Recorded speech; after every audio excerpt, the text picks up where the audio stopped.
Good evening, everyone. Welcome to Pyware Homeschool.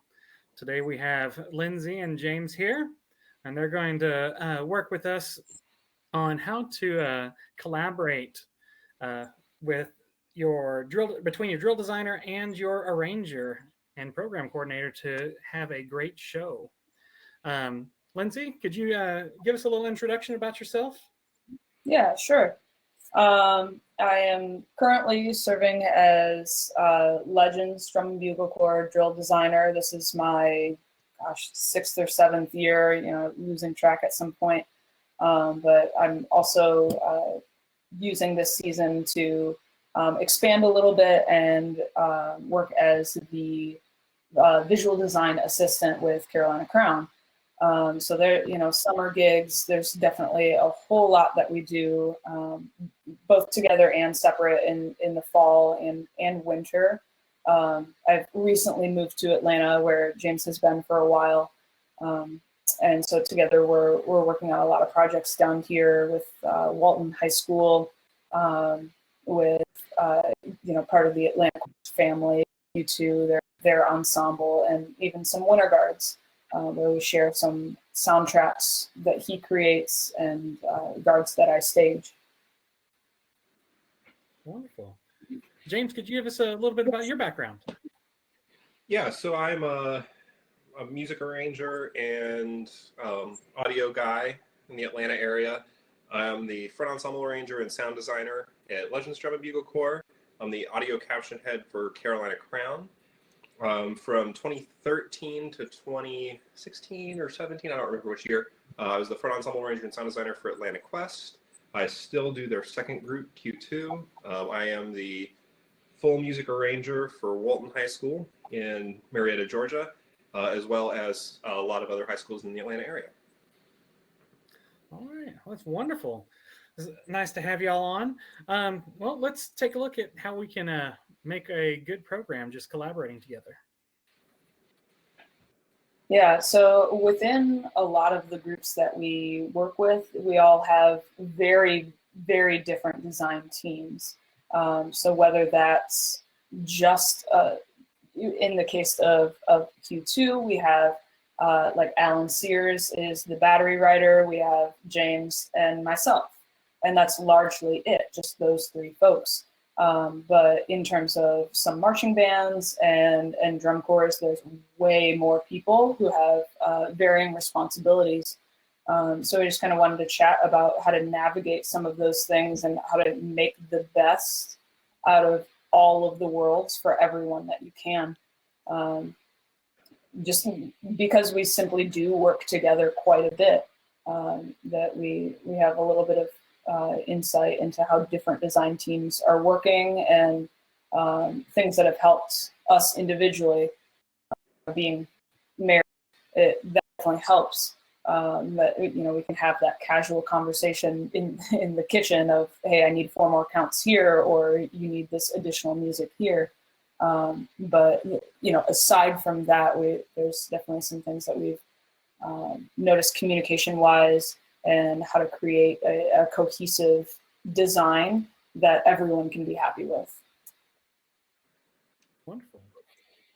Yeah, it's interesting. Not all of Lindsey and my projects are the same projects. There's schools that Lindsey writes for that I don't, and that I write for that she doesn't. But I think the best ones are when we have some of this back and forth and we understand the intent of everything, even if one of us isn't serving as the program coordinator. Because, there's so many times where I have a client that, let's say I'm just doing the percussion book, sends me the horn music and I write the percussion and, hey, what's supposed to happen here? And like I just get a paragraph from the program coordinator for the whole show, or there's not a program coordinator, and then we send it on to the drill writer. And I'm not saying that those things can't be successful, but oftentimes the effect isn't as impactful or lost in what's going on with that stuff. Yeah, there's a lot of together we're kind of co-program coordinating, at least to some extent.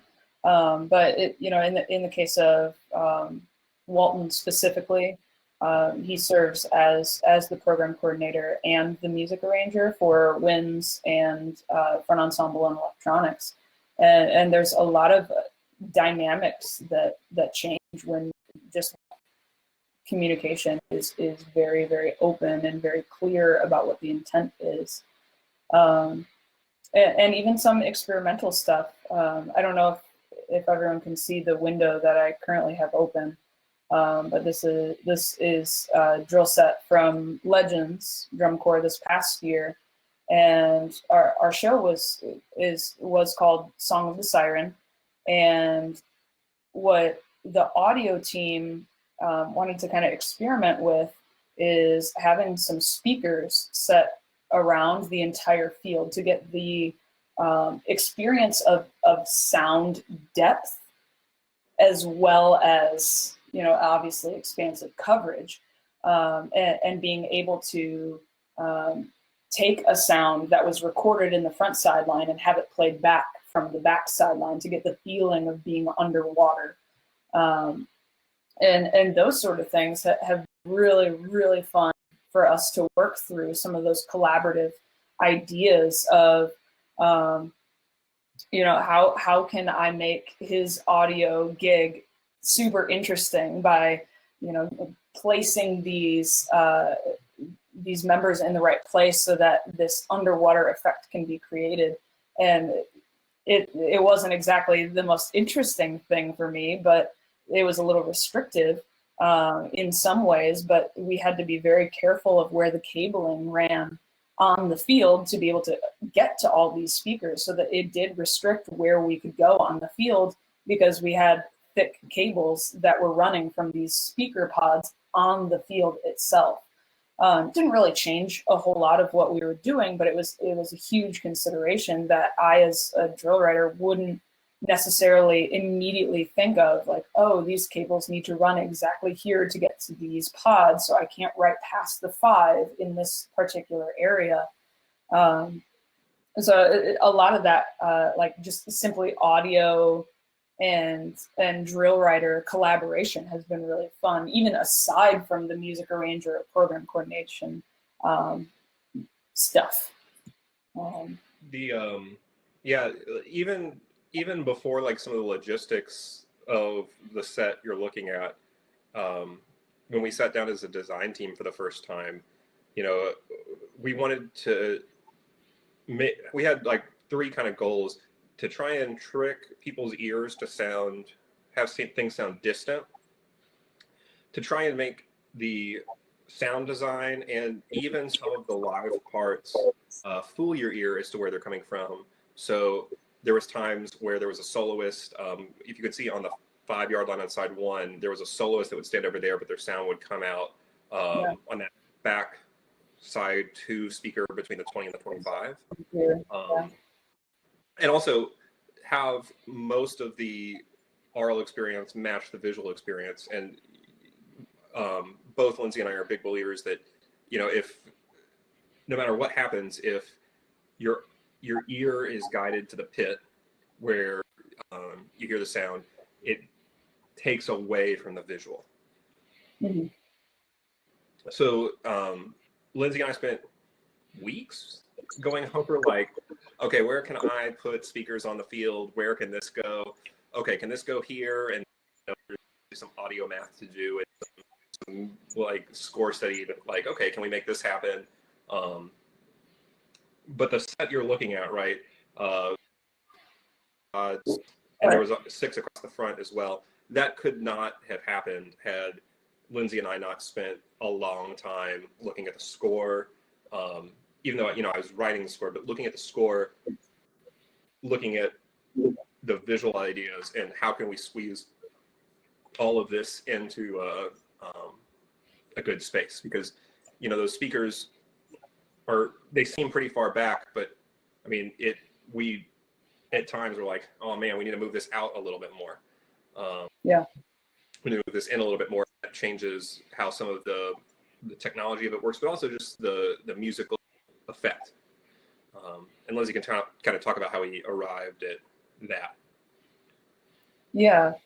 I mean, I honestly think you covered a lot of that. It was just a big collaboration between the entire design team. You know, we have a program coordinator who's heading up all of this. He's kind of like the overseer of the entire project. And he was very on board with this and wanted to make sure that the visual design team was able to work within what the audio design team wanted to accomplish. And does that fit the brass and percussion and guard needs individually? So it was always helpful to have kind of a point person to go back to and you know, just kind of have that conversation with about what their thoughts were on everything that we were doing. So, oh goodness, I'm so new to Apple that I don't know how to make this thing go away. Which thing? So the aural effect we were going to this hit, this was the first hit in the show, was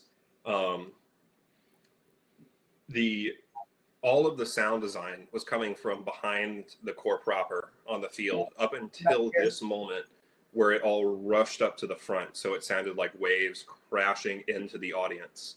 Mm-hmm. We knew that's the effect we wanted.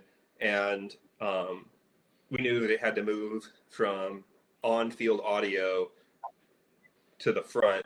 We also knew that the guard would, at the beginning of this production chart, was going to start over on side 2 or side 1 of them, and we were going to use what was over there to do all the guard kind of calls and stuff. We used a bunch of lyrics from Pure Imagination and Christina Aguilera's Genie in a Bottle coming from over there, and that was the sirens kind of calling to the core proper. But it, you know, we all agreed it wouldn't have the same effect if it was just coming from the pit. So we actually found ways for that to it was coming from these speakers here and some up here, and that was just a lot of the collaboration. Part of that was like we had to have these sounds coming from these speakers and those particular speakers up front, because that's where that was happening. If it was happening all across the field or all across the front, we wouldn't get the same effect. So, you know, that's a quick conversation between us of, hey, I need everything panned one way, but it changes the effect. Something else that we kind of had to, it was a little bit of a surprise and kind of an unfortunate situation, but right after this kind of intro moment, we have folks that get these props. Right here, they arrive at these props to move them backfield, and they were kind of like large stages on wheels with a vertical flat. So they were 10 foot by 10 foot tall, but they were 6 foot wide and on wheels. And there was also a place to store guard equipment underneath. So they were very multi-purposed. And at this point here, we have kind of our like the beach, the sand side of it showing, and as they get pushed back onto the field, they flip to be the ocean side, you know, signifying that we're underwater with the sirens and all of that. And they were fantastic. They were wonderful props, super durable, super awesome, but they were super heavy.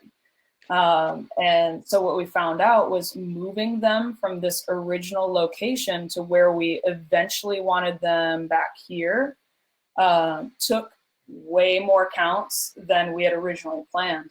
And that was the percussion feature. So we have like our percussion folks up here integrated with the guard. We have folks that are moving the props, but we needed more counts because it was not possible to happen. And so that was, you know, a good conversation moment of like, what is the purpose of this moment? Do we need this to happen at this time? Is there a way that we can change it? And then the conversation with the music folks of, okay, this has to happen at this exact time. We need more counts in this percussion feature, and not to change everything that they had been doing, but how can we just slightly build on what they currently have so that we can make it back to this place and get everybody to where they need to be in an easy, organized, not super effortful way.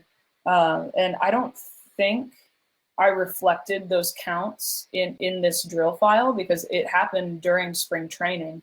They had already learned all of this stuff before we had everything ready to go for the props. And so once the props arrived, it was kind of like, okay, we need to reassess sort of a situation. And so we, drill rewrite and music rewrite in order to Yeah. compensate for those. Yeah, Yep. and that was another interesting part. When Lindsey said like the props flipped, right? Because there was a beach side and then an underwater side.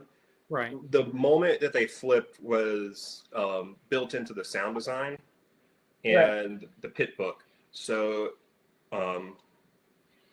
there was like this ascending and descending thing.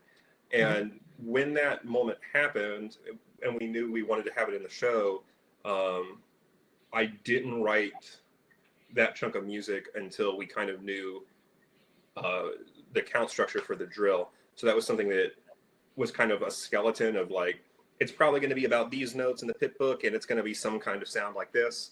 And you write the drill you want, you write the visual you want, and then I will write kind of score to what you do. So that could be more of a coordinated effort. It very much was not like, all right, Lindsey, here's the music. Now you make it happen. Yeah. Right. So it was very the much drill like, was driving the music in that section versus the music driving the drill. right. Yeah. But we have a couple of questions here. Sure. One is, with all this sound design, do either of you have a background in theater? I mean, I was a stage manager in high school. I didn't run lights and boards. I just made sure the right actors were in the right places at the right times. So, which actually some of that became helpful, as a caption head, just being able to easily manage people. But other than that, that's, nothing more than that. Yeah, and I've always been a music guy. I've never had any kind of like theater or anything. But I did go to graduate school for film scoring. So some of my background comes from thinking, like the music is the secondary layer most of the time. Right. Not that it is in drum corps or marching band or drumline in Winter Guard, it kind of is, but it's about in film scoring and in pageantry how they all work together. It's not just put a bunch of layers in. It's how do you blend them together. I see. Wonderful. So we have a couple of questions on this particular show in general. How do you, or did you do any real-time compensation to create the sound you wanted based on the reverb and echo of the venue as you changed different venues? Yeah, and I don't know if, Lindsey, is this the whole show or is this just part one? This is just part one, but I can pull up the rest. In part two, there is some microphones backfield that we actually had kids hiding behind props and playing into, and that was all live affected sound with reverbs and delays and different ways to kind of color the sound, and that was kind of throughout. A lot of the sound design was either created by me recording the students in the drum corps or live effects processing on what's going on. So there's in this show there was some lyric samples, there was some wave sounds, and there was a boatswain's whistle, and I think that pretty much covered everything that came out of a library or was pre-recorded. A lot of it was finding ways to make it sound like a drum corps is underwater. Yeah. Right. And some of that, like from my perspective, it really needed some microphone education. So, okay, how far can a single member get picked up from a shotgun mic? If it's a different type of microphone, how close do they need to be? those sorts of things really changed kind of how we approach some of those specific sections. Like for that particular moment that he was talking about, we needed all of the low brass within like 16 steps of the back sideline facing back. So that was like a challenge for even making sure that was set up in the end of part one. Let me see if I can get over here. Like in the very, very end of this part, we have the tubas back here and the baritones back here ready to get to those back microphones because they needed to get there quickly for that moment, and they had to be a certain distance. Not if I hadn't known about how close they need to be to those microphones, I would just put them kind of where I want them. So there's a lot of like cross information sharing, but just between the two of us of just understanding what each other's world is about. And that also came to me with like, okay, we know that we need to get these people to this mic, and I know I need to like let Lindsey let the end of the opener be what it needs to be visually and not dependent on the next transition. So writing the pit and doing some of the musical pacing in such a way that it allowed for the low brass to not play for a large part of the beginning of this next movement. So that they could be moving back into position. Yeah. I saw someone was asking about that, like, like if you're writing with props, who do you decide to move them? Who's not playing when you're doing that? And that is it. That is the conversation that needs to be taking place between like program coordinator, drill writer, music designer. All of them need to be on the same page, or whatever iteration of that design team you have.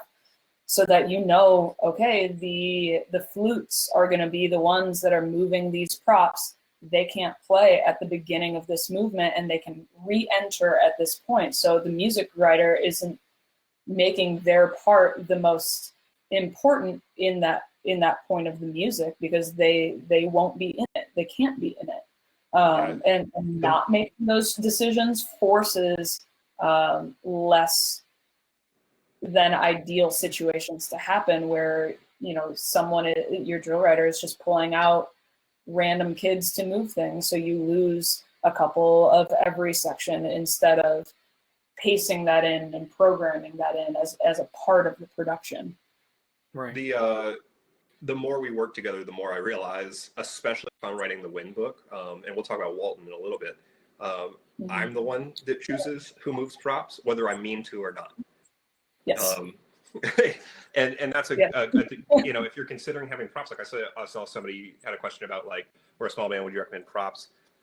I would recommend stationary props. Yeah, like moving props and stuff is a great tool for affecting your show, but you have to understand that your horn arranger and your battery arranger have more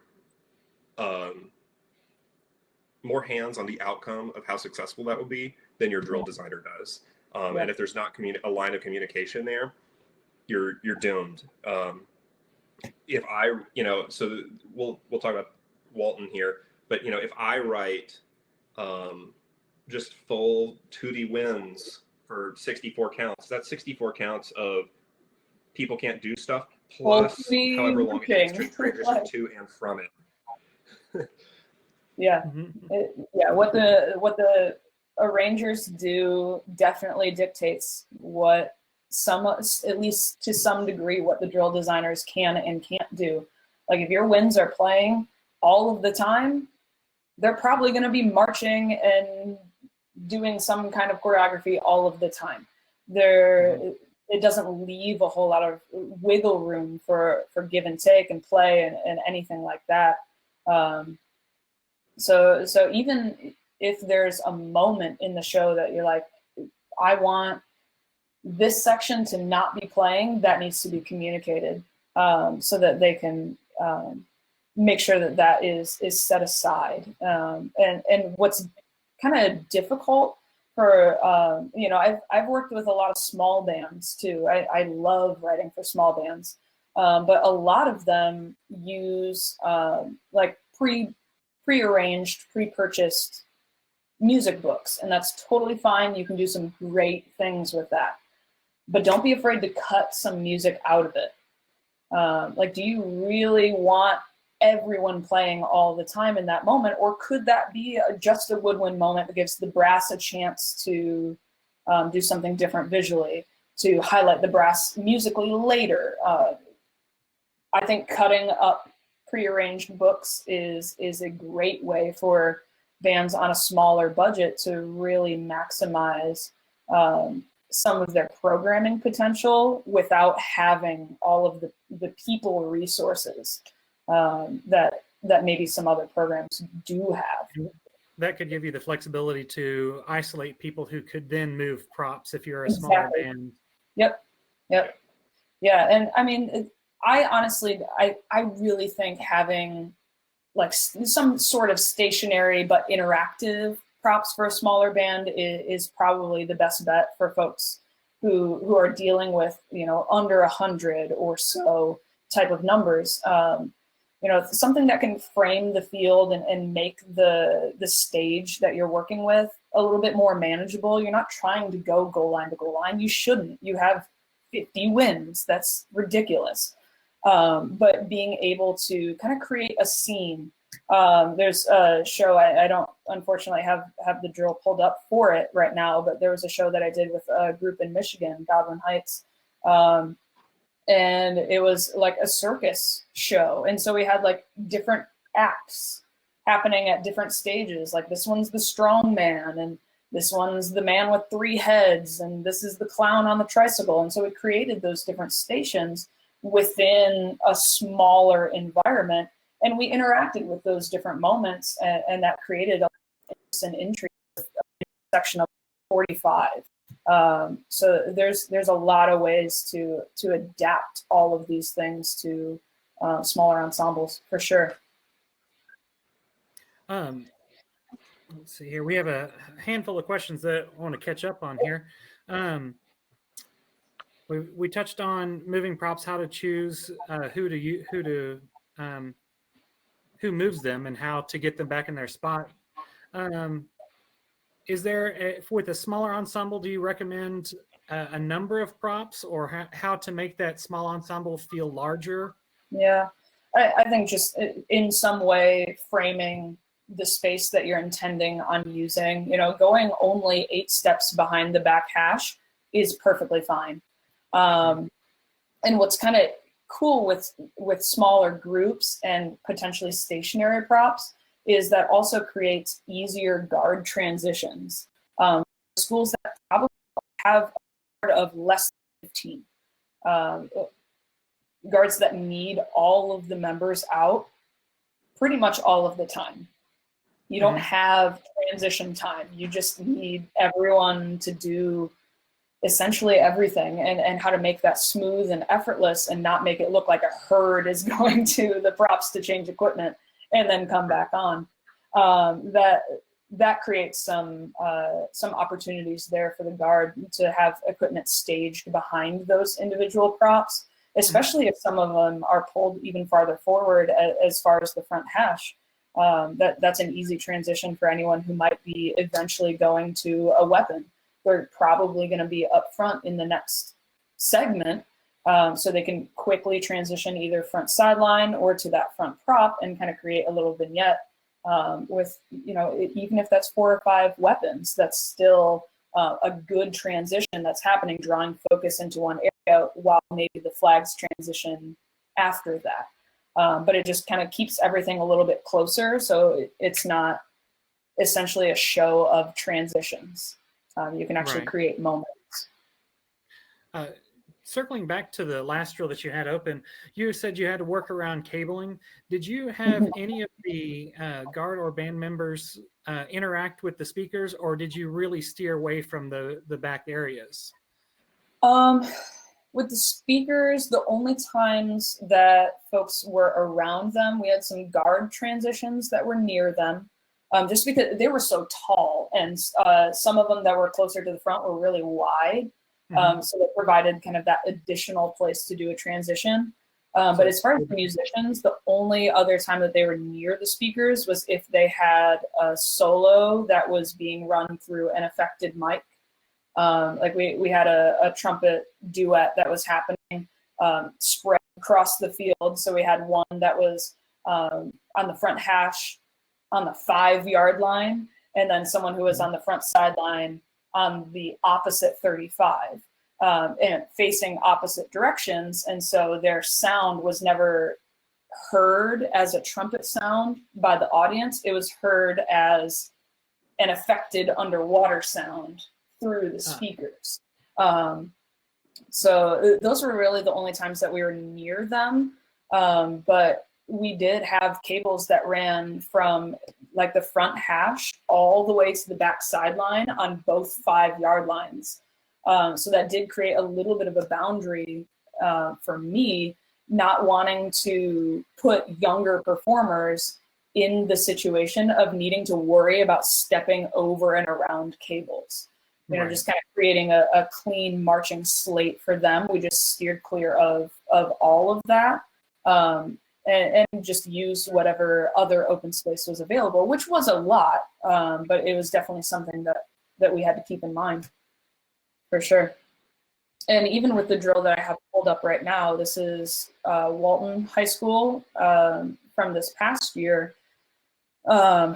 because James is wild and crazy.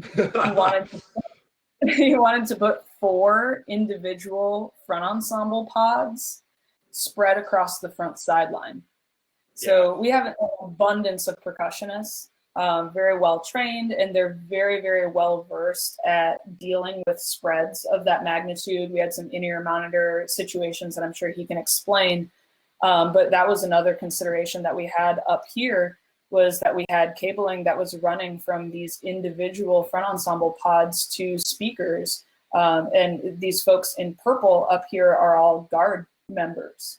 So they were in front of the front sideline. They were all in the front ensemble, and just kind of dealing with whatever that meant was definitely an interesting project. And even later in this particular part of the show, we have some band members that are marching in front of these front ensemble pods, and that informed some of the choices of where certain things panned or didn't, or who was playing. Like, I know, for instance, there in this show in particular, we had a sequential run that was going from one side to the other, and we had a ripple that was going in a particular way, and so that run was split amongst those front ensemble pods in that exact ripple way, so that your ear was led in the same direction that your eye was led. Yeah, that was the basis for this. Came from like a couple factors. One, our rehearsal situation is like there's a tower that's right up on top of where the pit traditionally is, so it's really tough to balance the ensemble. Two, the guard numbers had been a little bit small for the past couple of years, and so we wanted a way to definitely start with a opening flag statement and look big, and with all that real estate, programmatically thinking, but with all that real estate taken up by the front ensemble, it's really hard to make the guard look as big as we wanted. And then again, guiding your eye with your ear, some of these ripples and transitions and stuff are just less effective if you're seeing it all between the 20s but hearing it all between the 40s. And Lindsey and I spent a long time kind of figuring out where are these people going to go. The particular thing she was talking about, which is about halfway through our second part of this show, was like I wrote the entire pit playing the whole lick, and once she wrote the drill, I was like, okay, now you only play the first 3 counts, and you play the next 3 counts, and you guys play the next 3 counts, and you guys play the next 3 counts and a half. And what was kind of fun is the first time that he explained that to the front ensemble, they learned it one way, and then we realized the ripple needed to go the other way. No. And so these kids, they took it great, but we were just like, hey, You gotta it's going the other way now. Thanks for your efforts. But that was part of it, and just to kind of placing the pit in the 4 different pods there gives you easier functionality to make it audible ripple across the field. That's very awesome. and we use that kind of front real estate up here quite a bit. Like these are all trumpets and mellophones, and guard came up here quite a bit. We had a trombone feature that was right up front at the end. So it was kind of interesting to use that way farther forward space, but also these kind of channels that were created by having the front ensemble on those different angles, and being able to move through and between them. Great. For this particular one, we have a question about, did you have the drill design for this show create any phasing issues? And how challenging were they? Yeah, this particular part of the show did, because it was Rocky Point holiday, and that's just hard. But it was largely okay, because like I made her, despite whatever was going on up front and with the winds, we had a just phenomenal group of leaders in the front ensemble who were very diligent about making sure that they were always connecting with the battery. But also they all had in-ear monitors, so not every individual pod was listening back just arbitrarily.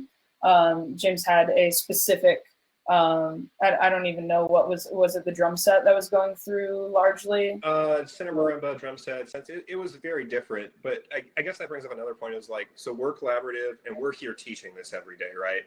And the other staff members and the band directors, are like, we're all talking about this and like, okay, we want to set this pit up in this way to get this effect.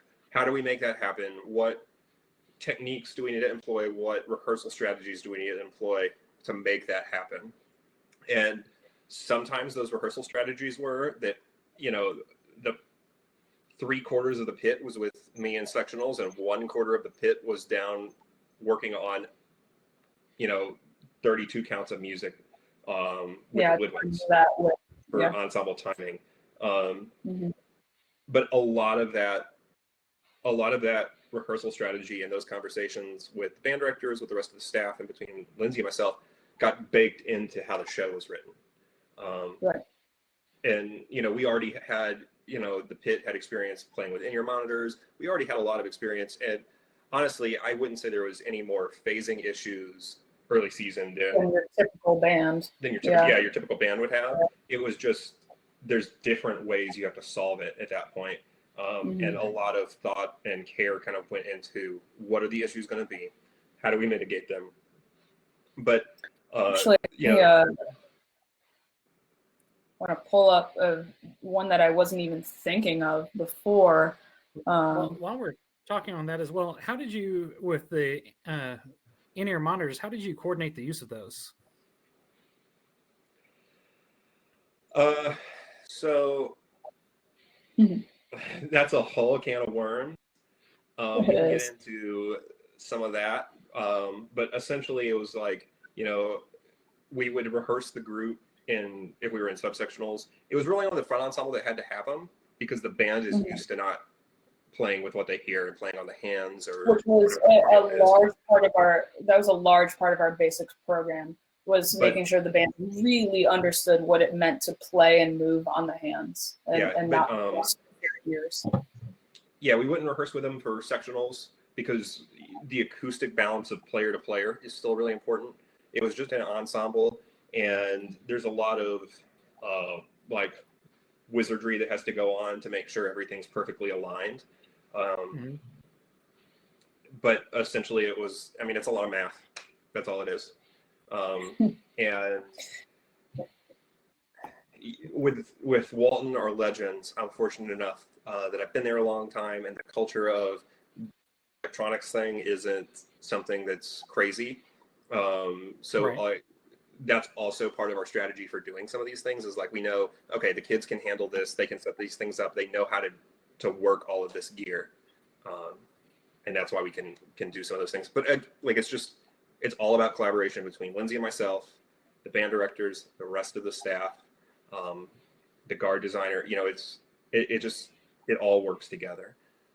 Right. Yeah, this one that I currently have pulled up, these folks in the back corner are all brass players who were playing to several shotgun mics that were off the sideline, kind of back in this area. And so we had a drum major that was conducting at this back corner. And what was kind of fun was that while they were playing, these super front woodwinds were also playing. And so these back brass folks were getting sent through these mics in the back to come out affected in the front. And we had to figure out our own delay process of how does this drum major line all of these folks up to come out of the front speakers on time.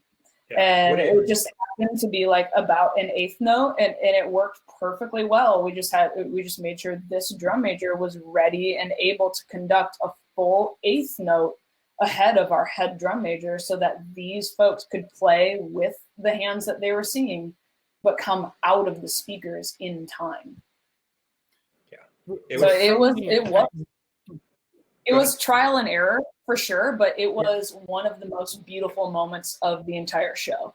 To hear that reverb that's coming off and not have it be delayed, have it be exactly in time with what's happening in front of it. It was well worth the effort, absolutely.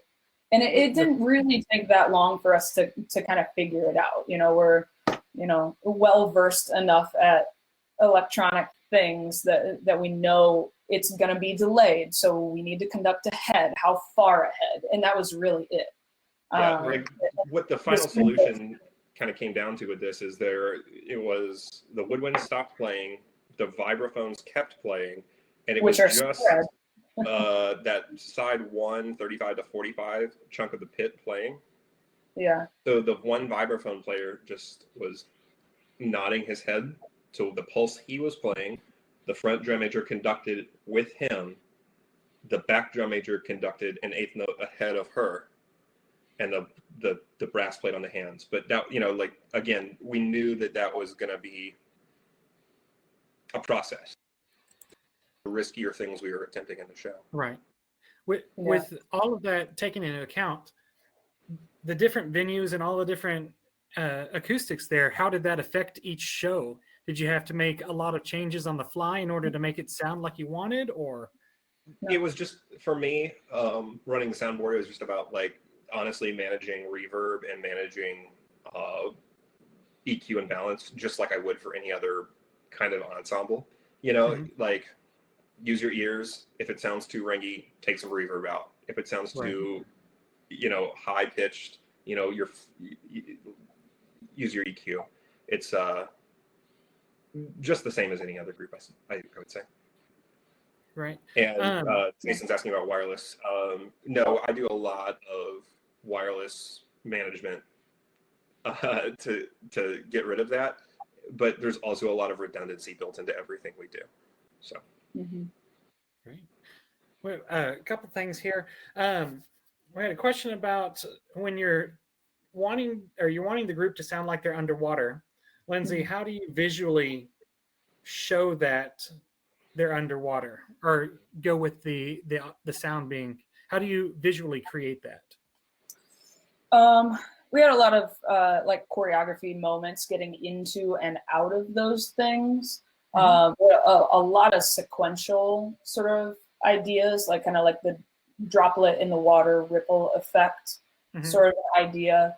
And what was kind of interesting for the moment that we had the low brass all the way in the back of the field to get sounding like they were under.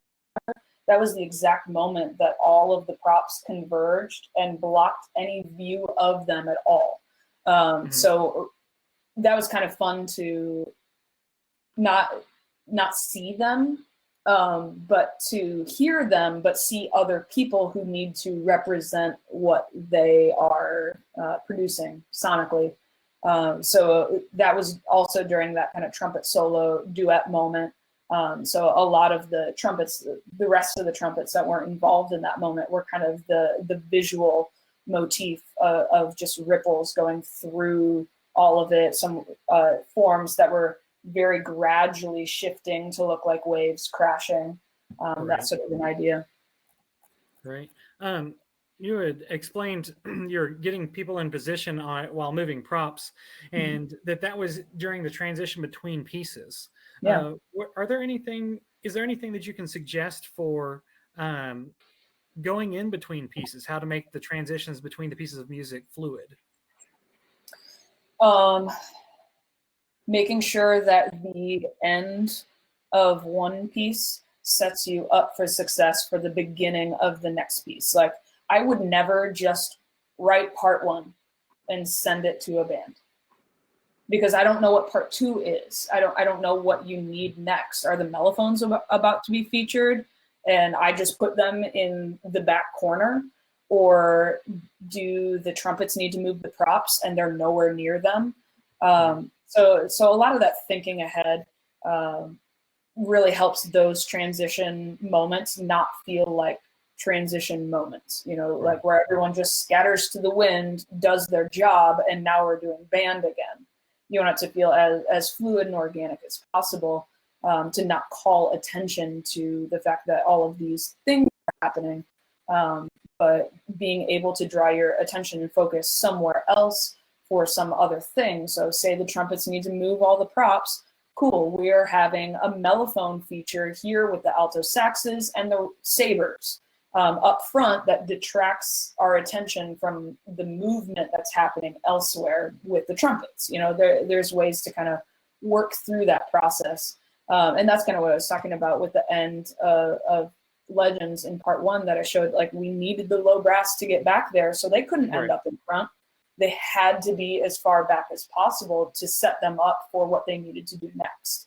So kind of bridging those gaps between pieces and understanding where you are ending and where you start the next piece need to be congruent. It can't just be done, clap, clap, clap, now what? Right.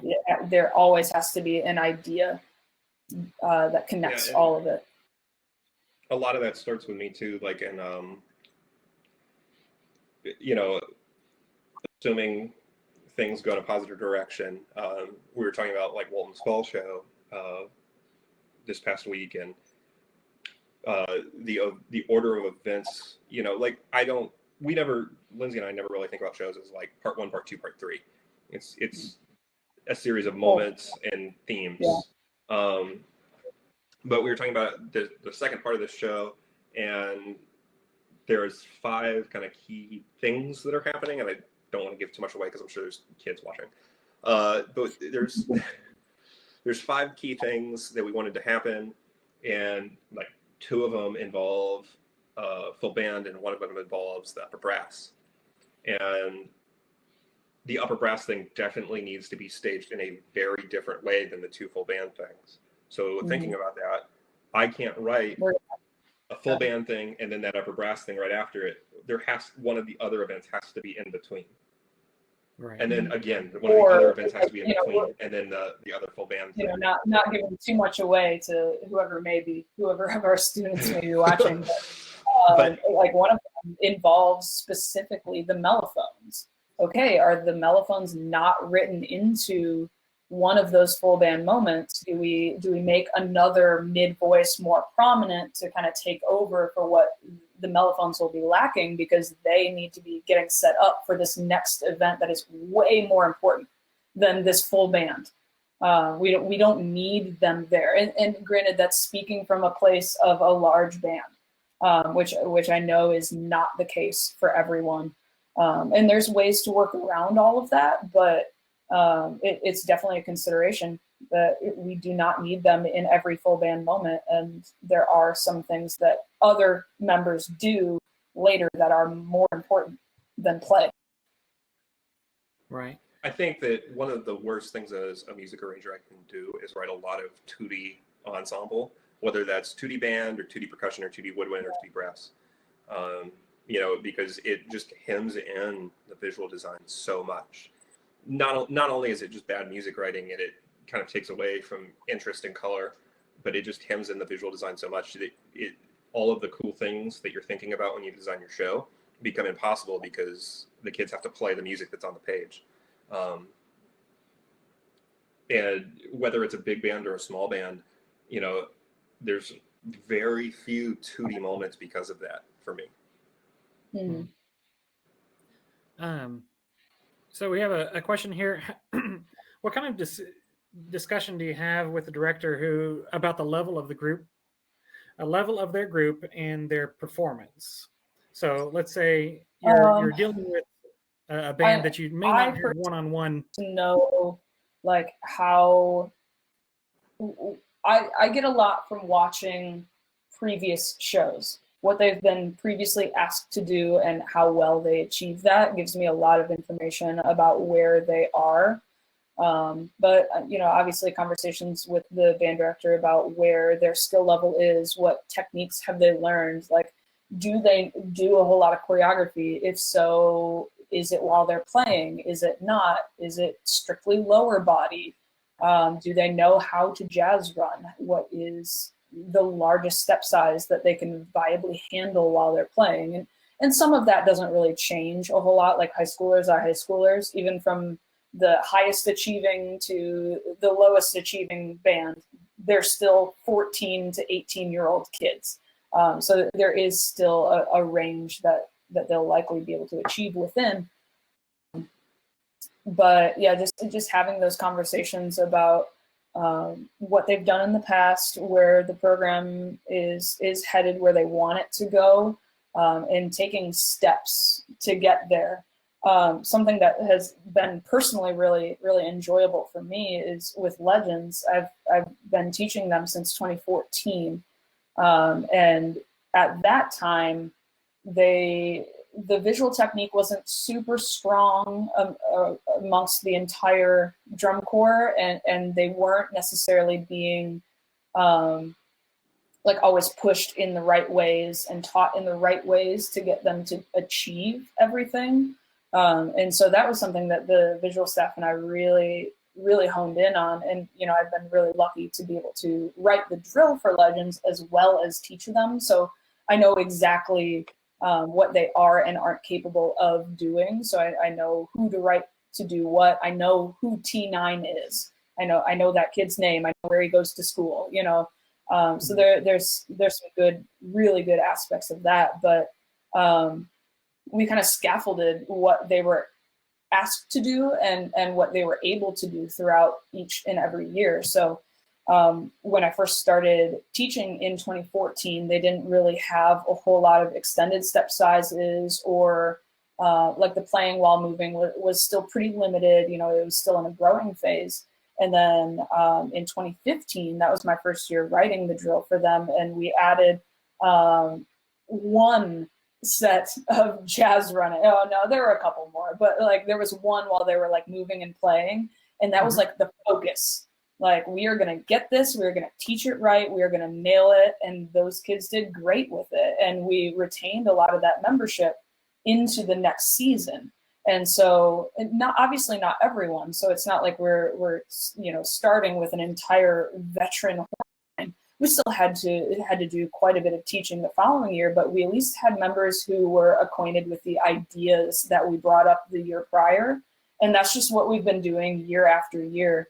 And it's been really great, really successful doing all of that, just kind of introducing new things and new standards every year. So while the 2016 kids were taught one thing, they're expected to be able to do that at a high level very soon in 2017.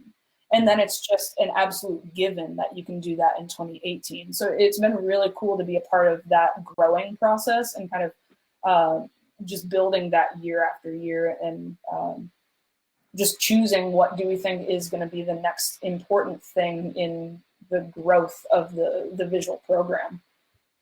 Right. So, Lindsey, another question for you.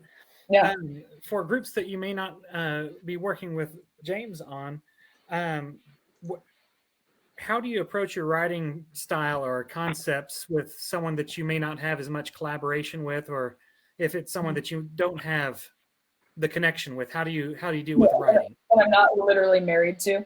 Right.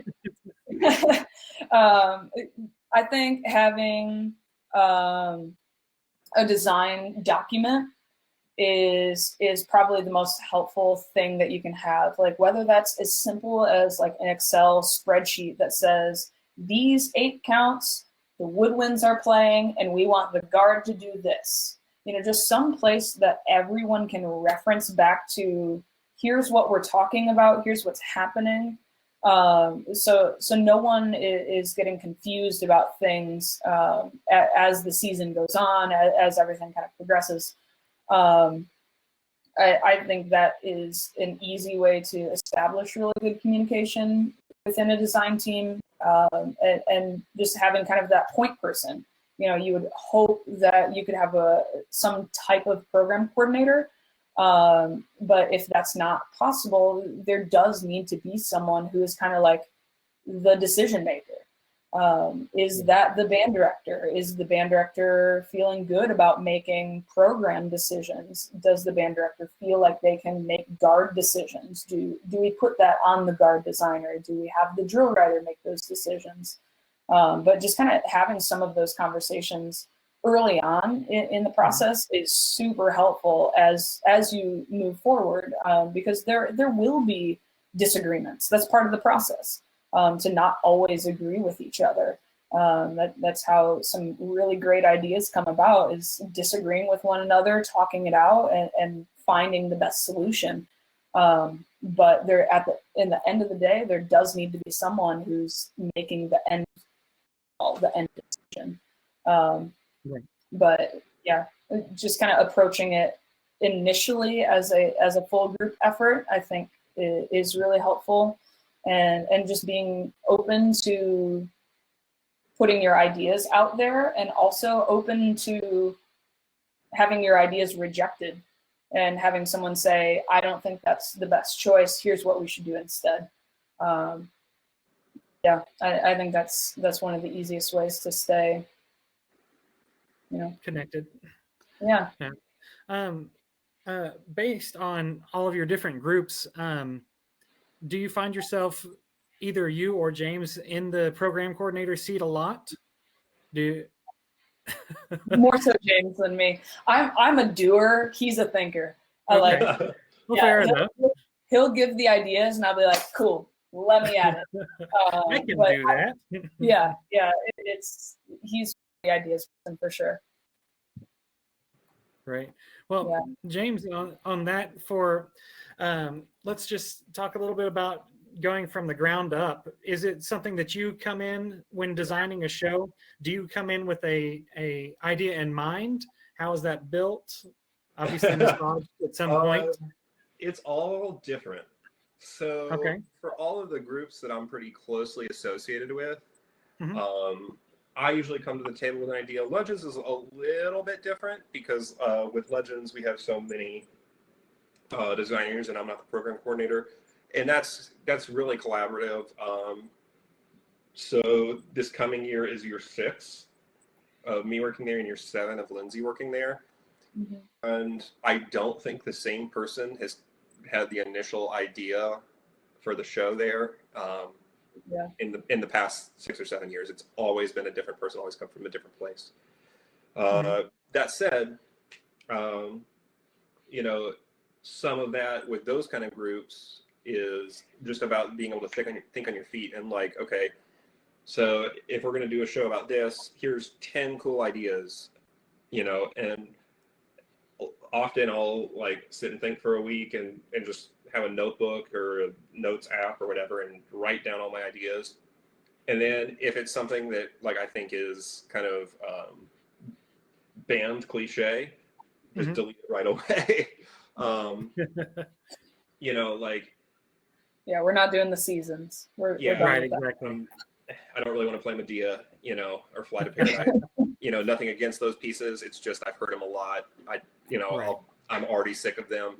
For some of my clients that, especially the ones like Lindsey and I don't work together, or if I'm just like the music guy or just the percussion guy or whatever, you know, like going to that first meeting, maybe with a couple ideas, but just, you know, listening to everyone at the table. Because I think that not every idea works for every group, you know. Right.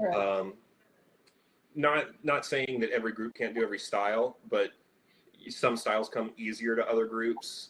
Some things just seem like more of a natural fit, especially with like high school marching band. So.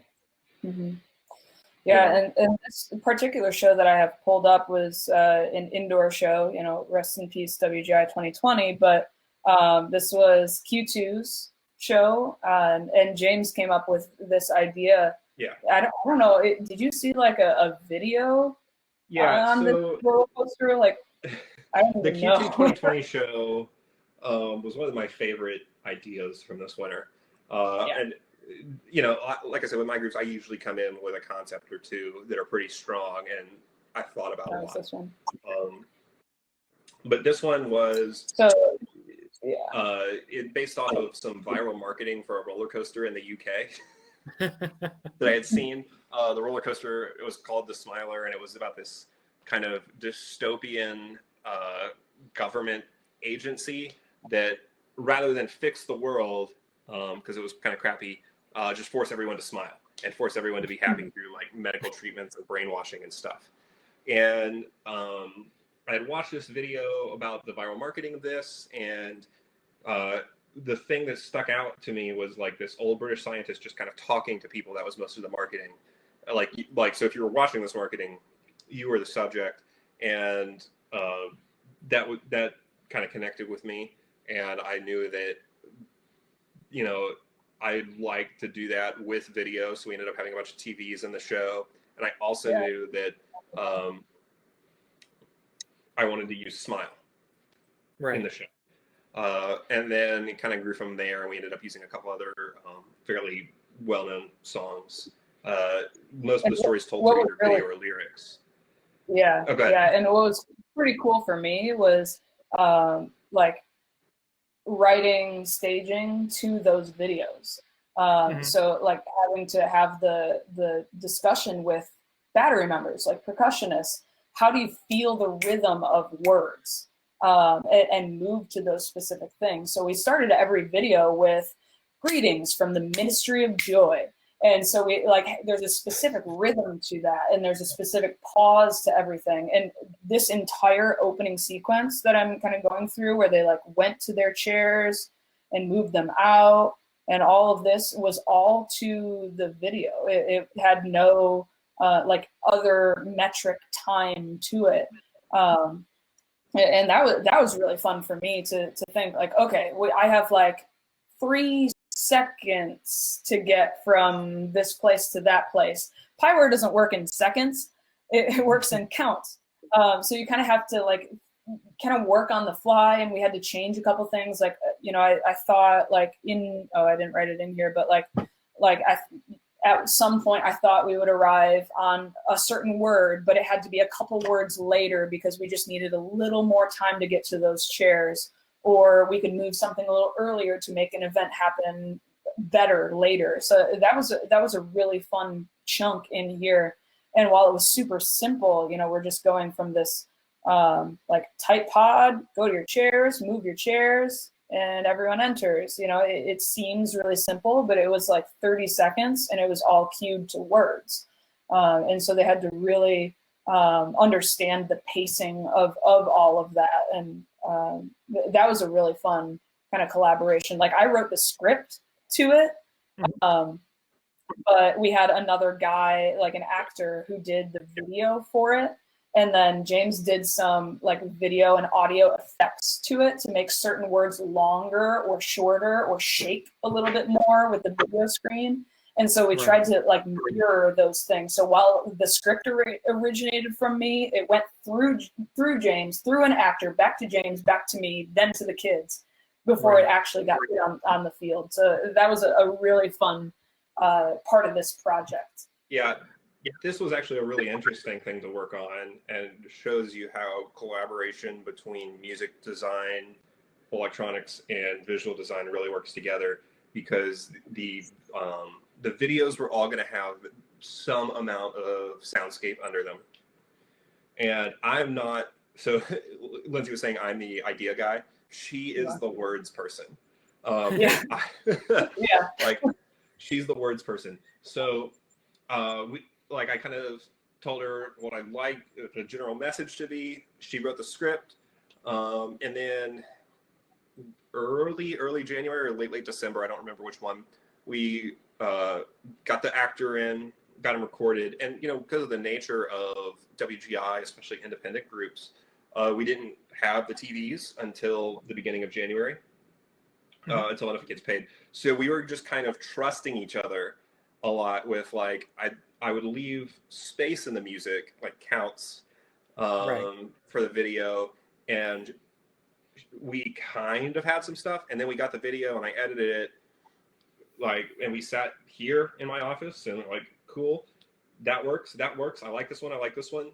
And it was about 20 clips, and we got to rehearsal, and I was doing something with the pit, and she comes in and was like, hey, we need to cut this one down. So on the fly, okay, and then send it to the TVs, and oh no, we need to add this little bit of time back in. And and then once the visual stuff could work and the video stuff could work, then I could write the sound design under it.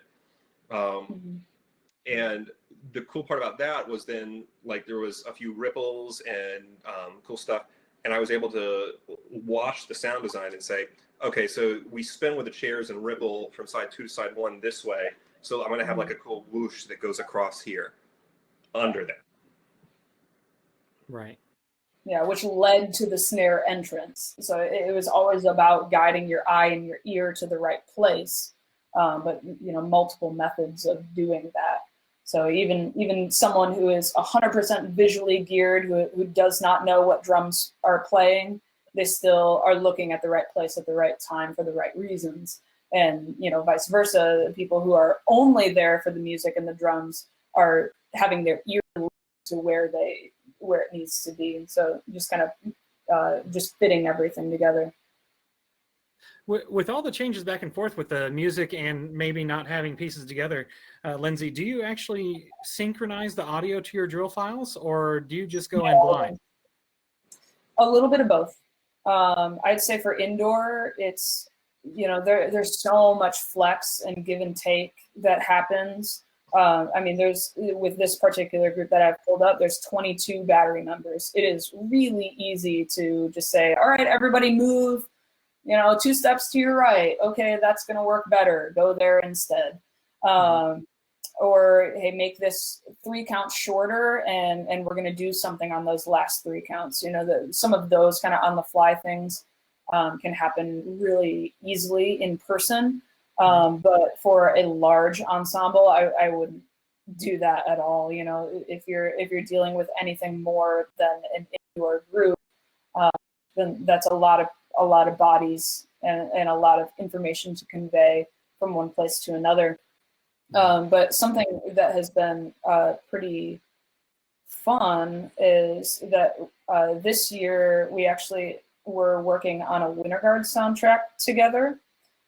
So we worked with the Guard director, who picked out the piece. He picked out the kind of the overarching show theme, and we had some discussions about what that was and what that could be, and how to make that all work. And then James did the soundtrack to it, but I did all the staging stuff for it. But there was a lot of times that I had to just leave open for Guard choreography. And so this kind of beginning intro section was one of them. They didn't start in those 3 circles. They started scattered all around kind of that front part of the stage, and they sequentially built those 3 circles as we led from this side into this front corner. So all we did was set up this set, and I told everyone, hey, take 2 steps away from where you're standing right now, and boom, opening set staged. Not everything needs to be as concretely written on paper if you're going to be there and able to teach it. There's definitely some groups that I would love to be there every single rehearsal, and I just can't be because I'm too busy or they're too far away or anything like that. And so, I'll write out those things, but leave it in the notes of, hey, this dot specifically isn't that important. It's more important that you build into these circles sequentially. Right. So there's definitely some, in-person staging. Like, they're here for a long time before they move into the next idea. And that happens with guard, that happens with percussion, and even somewhat, I'm with Walton on a day-to-day basis. I don't think I wrote out all of their pre-show. I think a lot of that was in person. And the kids love doing that sort of stuff and kind of being able to get into the character of that moment. They definitely enjoy that stuff, with the caveat of having provided them with the information beforehand. But yeah, this particular bit was really fun for us to do because, we didn't design the show. We didn't pick the show. I didn't pick the uniforms. I didn't pick the color scheme. I just put the people in the right places to be successful. Right. And he just made the music more interesting and lead from idea to idea better. And there was one particular, let's see if I can find it. Oh, it's way before this. Looking for it. That one was particularly interesting because there was like a track they wanted, but they wanted some musical lines on top of it. They wanted words on top of it. And then Lindsey wanted, because it was kind of minimalistic music.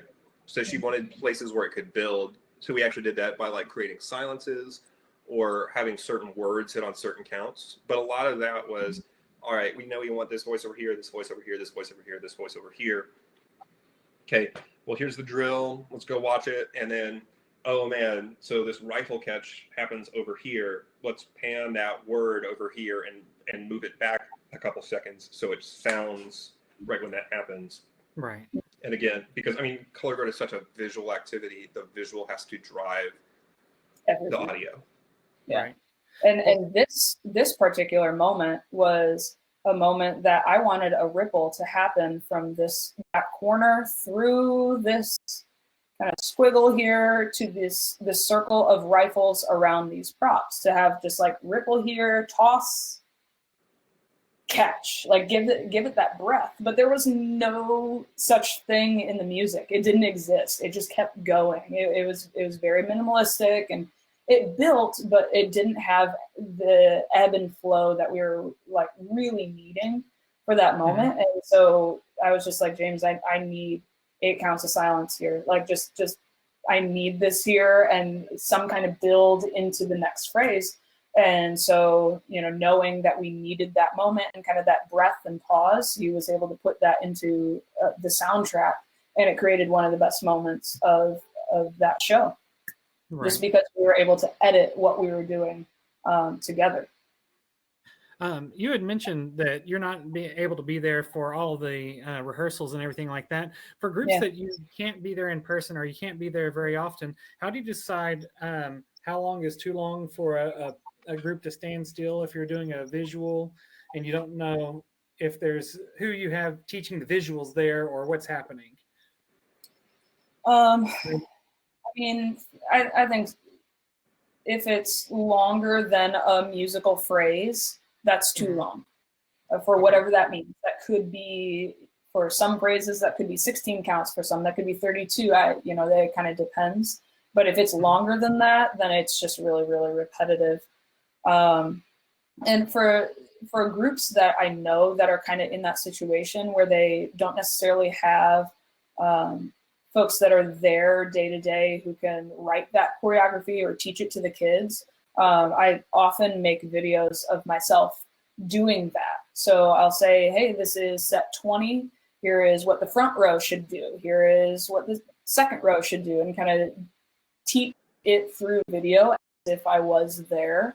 And I know a lot of folks are, very, very willing to do stuff like that because, there's no drill writer that wants their drill to be performed poorly. They want it to be at the best level possible. And if that's part of it, then cool, that's part of it. Right. And there's really easy ways. I was just talking about this with a school this morning. There's really easy ways to make things look more produced than they actually are. Like even if it's just front row lunges to the left on 1, second row lunges to the left on 5, third row lunges to the, you can just kind of build through that phrase, and it doesn't need to be like this big, like dance masterpiece for it to look purposeful, and it kind of introduced the kids to the idea that you can be in different body positions while playing. And like I was talking about earlier, like kind of scaffolding that build, like, okay, we are going to we're going to just lunge to the side during the ballad hit this year. Great. Then maybe next year that becomes expected and we can start to add a little bit more. We can add, starting sitting down on the ground without your instrument at the beginning of the show into the next year's show. And so you can start to layer those things in. So it's not like a huge culture shock just going from marching to dance right away, because that's a big shift for a lot of folks who are used to one way or the other. Right. So with those groups that you don't that you want to convey that to, you don't have access to, do you find it difficult to give them notes, or is it something where you always have to make a video of what you want to see there? How do you notate that to people that you're not with? Yeah, no, using obviously the notes that are built in, obviously I didn't do that here for this color guard because that wasn't, I'm not their choreographer, but writing some of that stuff in there is super easy. And, there's been a little bit of a learning curve of what is easily understood by everyone and what isn't. Like if I were to write a note to the visual staff at Legends, who we've worked together for 6 or 7 years, and I kind of shorthand write it, they know what I'm talking about. We're good friends. We work together. They know what's going on. But if I'm writing to someone who I have never worked with, who is really brand new, I'll write a little bit more and really detailing things out. Like, hey, here's a possible idea for this hold. Here is this pathway. Here's the curved pathway this particular baritone player needs to take. Take a look at the specific arrow that is by that kid, like being very, very, very specific. I don't think there's anything that especially at the high school level, that I'm attempting to do with a school that I'm not actively always teaching that couldn't be easily understood with just a detailed explanation. And maybe at some point there could be an additional paragraph in an email of like, hey, just talking about this specific thing, want to make sure you understand it. Something that Leon May has very, very much impressed upon me, and I hold that advice quite high right now, is for a lot of those programs, make a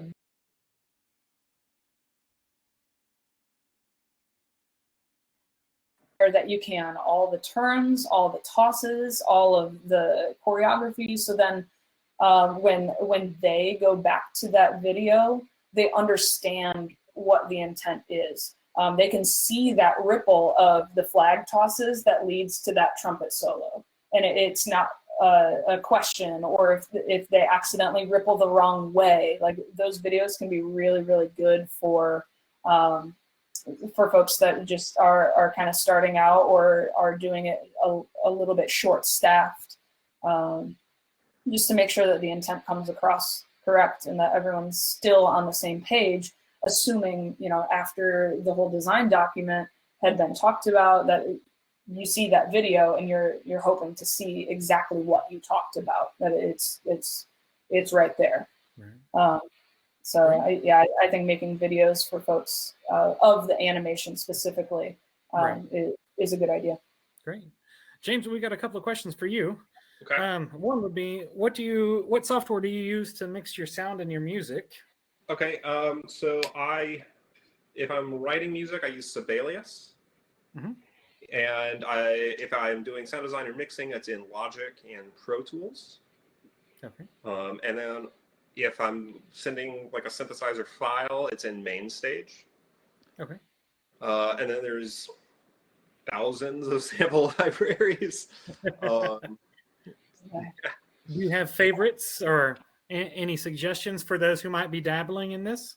Yeah, if you want to dabble, if you're writing music, right, Virtual Drumline for percussion will help, as well as the East West Quantum Leap Sound Library. They have a per month thing. It's like $25 a month, and that's becoming kind of the standard. So if you want to get into writing music or designing shows, you need to be able to produce an MP3 that sounds good. It sounds convincing. Right. So those things. And then as far as sound design, the East West stuff has some pretty good stuff. Omnisphere 2 is an industry standard. Whatever you're using, though, as far as that stuff, use your ears. Don't just, open something up and think it's going to work. That's generally how you end up sounding the same. If Pyware had like a bunch of preset like 16 count drill moves, that's kind of what the equivalent of some of those presets is. Right. Yeah. Great. Well, thank you. We had one other question that deals with the mic setup. There had some questions on your what was it? Redundancies. Could you elaborate on that a little bit? Yeah. So if there's ever anything in the show that the show will not work without. So I think we were talking about that in context to some of the wireless stuff.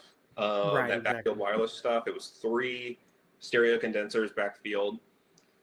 Each one of those had a splitter on it, and went to 2 wireless transmitters and 2 receivers.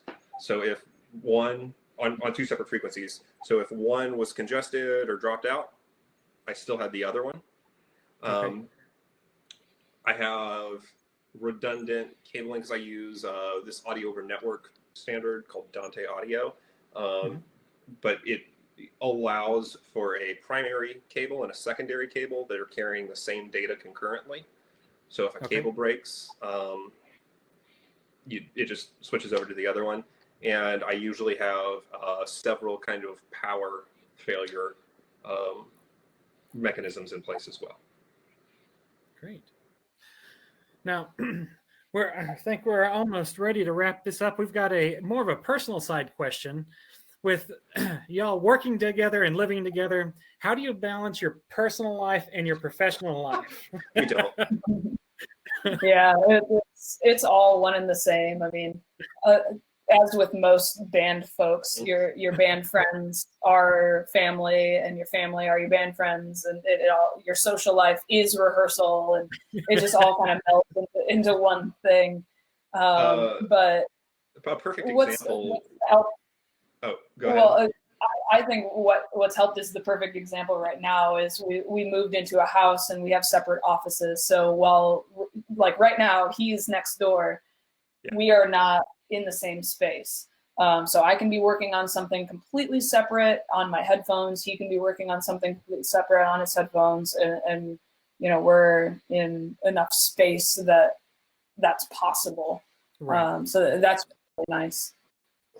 I think another perfect example of how it just kind of all blends together is during our fall break, we get a week off in the month of September from school, which is great, and then horrifying because if you have a BOA regional the next weekend. Right. But we were down in Disney World, and the battery arranger for Q2 and Atlantic Quest, Alan Sears, was down there as well. And so we were going to go ride the Millennium Falcon together. And halfway through the line, we were talking about the show. Yeah.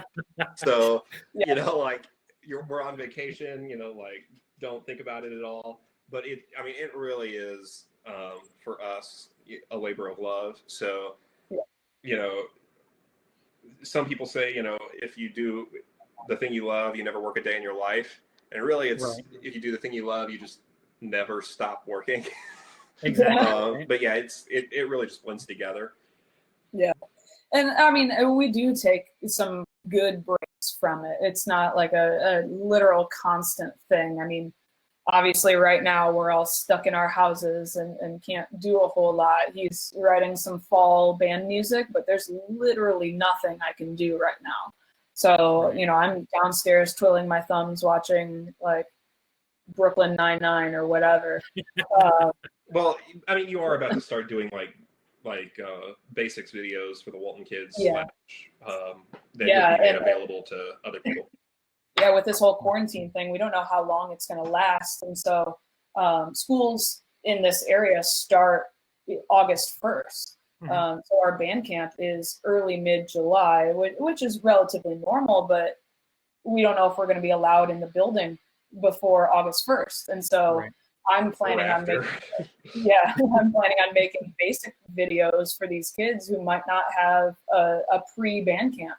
And we'll just need to show up knowing exercises visually and have a good understanding of what's going to be expected of them. So it's definitely a weird time right now, but you know, we're all having to go with the flow. Yeah, it's all we can do. We're all in this madness together. So, well, everybody, is there any other questions that weren't answered that you'd like to have asked before we sign off for tonight? I think we've covered pretty much everything. Good deal. Well, thank y'all so much for coming on. Thank you for being part of our homeschool since we're all here. Yeah, thanks for having us. You're welcome. We have, what's that thing on Lindsey's window? This is a winter guard, and they use the window behind you. Hanging on your... This? The red thing? The pink? This? Yeah, pink. That's that thing. That's a balloon. But actually, super fun is the for real wall behind me is a chalkboard and magnet wall, which has been really, really useful of like just sketching some things out and sending that to folks. So like I have a picture of something that I used in Q2 for their mask, and just like things get drawn all over this thing, and it's obviously way better than paper, much more eco-friendly or whatever, but it is also really fun to just draw on my wall. So it's the ideal wall. Yeah, it is. Wonderful. Well, thank you all for coming on again. Y'all have a great evening, and everybody, we'll see you tomorrow for night school, 9 o'clock, same time. Y'all take care and have a great evening. Thank you. Thank you. All right.